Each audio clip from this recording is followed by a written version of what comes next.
Je crois que le mal que l'occupant nous a fait n'est pas encore guéri. Voilà le fond du problème. L'aliénation culturelle finit par être partie intégrante de notre substance, de notre âme. Et quand on croit s'en être débarrassé, on ne l'a pas encore fait complètement.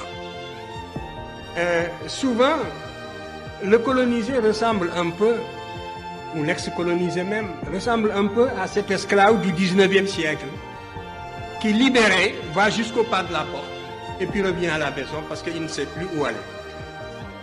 Il ne sait plus où aller. Depuis le temps qu'il a perdu la liberté, depuis le temps qu'il a acquis des réflexes de subordination, depuis le temps qu'il a pensé, comme appris à penser à travers son maître.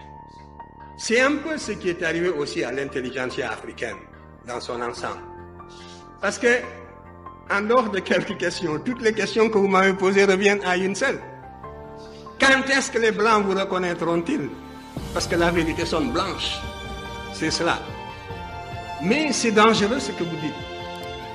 Parce que si réellement l'égalité intellectuelle est tangible, l'Afrique devrait, sur des thèmes controversés, être capable d'accéder à la vérité par sa propre investigation intellectuelle, se maintenir à cette vérité jusqu'à ce que l'humanité sache que l'Afrique ne sera plus frustrée, que les idéologues perdront leur temps parce qu'ils ont rencontré des intelligences égales qui peuvent leur tenir tête sur le plan de la recherche de la vérité. Mais vous êtes persuadé que pour qu'une vérité soit valable et objective, il faut qu'elle sonne blanche.